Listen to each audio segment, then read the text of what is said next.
Hey everyone, it's Cassie, and today I'm guest designing for Hedgehog Hollow. They sent me their October box, and it is full of some really fun products designed by my friend Tammy. There are links in the description below, so you can go ahead and click on those after the video. In this box is a fun double interactive die.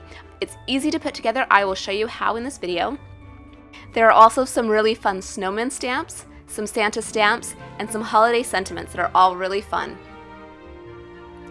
And a fun snowflake stencil that we will also be using in our project today. So without further ado, let's go ahead and get started. I've started by die cutting all three dies using 110-pound cardstock.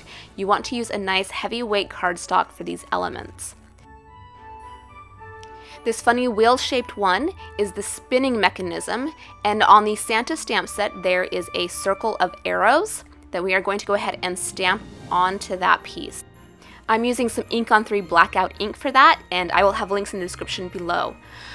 Next, we are going to stamp our big snowman, our small snowman, and the top hat on some Nina Classic Crest Solar White cardstock, and I will go ahead and take those off screen and color them and cut them out.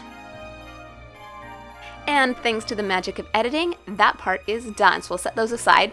And we're going to take our big main piece that we die cut earlier that has the 2 slots in it. I'm putting that on some scrap paper to protect my work surface and taping the stencil over top of that. I'll then be using some blue distress ink to go around the edges of the card, and then I will remove the stencil and do the bottom portion of the card. This will help ground the images. Then to add a little bit of shimmer to this card, we're going to dust over what we just inked with some Perfect Pearls. Distress ink will stay wet for a little while, and the Perfect Pearls will stick to the wet ink. So then you should have shimmer wherever that ink is. Now we're going to assemble the mechanism. So you're going to need 4 little brads for this. I like to use really tiny brads because they fit better in the holes and they keep things moving smoothly. So you're going to start with that wheel and the small arm, and you're going to put a brad through the back of the wheel and through one of the sides of the arm. Doesn't matter which one, they're both the same. You want the arms of the brad to be spread out on the same side as your stamped image, so it will lay flat against the back of your card. Make sure everything is moving smoothly, and then we can attach this to our front panel.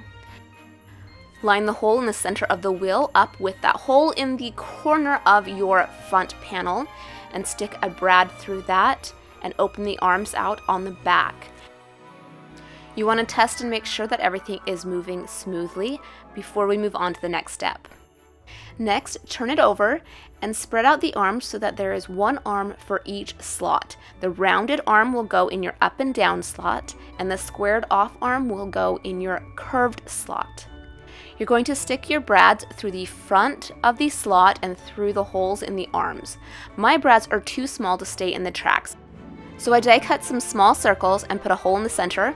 I'll put that through my brad first and then onto the track. This will keep the brad from falling through as it's moving. So I'm going to put one brad on each of the arms.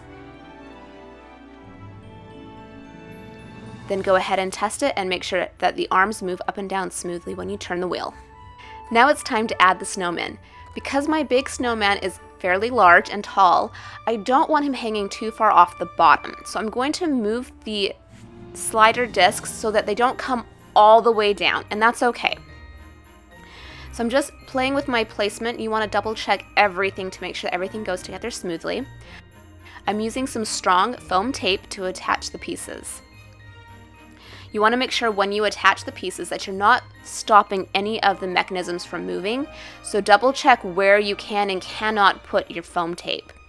You don't want to cover your brad, and you don't want to cover your wheel or the tracks. So I'm just covering the back of my snowman in as much foam tape as I can, making sure to double check often with where my placement of the tape is.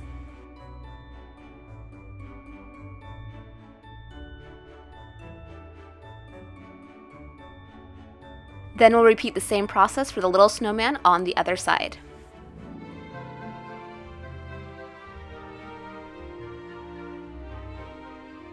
After those are placed, it's time to add the interactive elements. I'm going to start by applying some strong double-sided adhesive over top of the brad and that paper disc. Then I'm going to make sure that it is lowered all the way down as far as it can, and I'm going to put the hat where I want it on the snowman's head.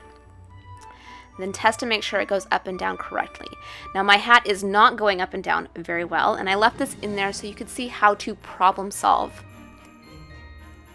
The first thing I did to problem solve was add more adhesive. The brad is not a very large surface to attach anything to, so I made sure there's lots of adhesive on the round paper disc as well.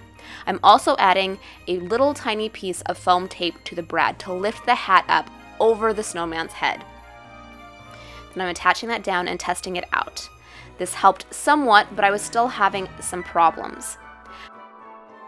So I started adding a little bit of foam tape to the back of the hat to help support the areas that aren't being supported by the brad. Now you have to be careful when you do this, and you have to make sure that the foam tape isn't going to get caught on any of the tracks. It needs to slide in between the two tracks. Also, you need to leave the backing on the foam tape. You don't want it getting stuck to anything. Each time I tested it, I watched closely to see where the problems actually were and what needed to happen to solve them. Because my hat is so off-balanced where the brad is actually attached to it, I needed to add more foam tape to the brim to help support that area. And then things started working a lot smoother. I also bent the head of the snowman just slightly so that it would easily tuck under the hat when it was moved. Now everything is working just like it should, and it's time to move on to the second element. For this, I made my own snowball. I just die cut a circle and I added a black line and a little bit of coloring so it matched the stamped images. I'm adding some flat adhesive to that brad and placing my snowball on there. This one was a lot easier because it was completely centered on the brad. Again, test and make sure everything works. When you're ready to attach to your card base, I suggest using some strong foam tape. Again, you need to make sure that you don't block any of the moving elements. I did some wide strips across the top and some skinny strips of foam tape across the sides and the bottoms. I also added a piece on the wheel. The piece on the wheel, you want to leave the backing on it. Again, it is just for support and you don't want it sticking to anything. Firmly attach that to your card base and make sure everything moves smoothly.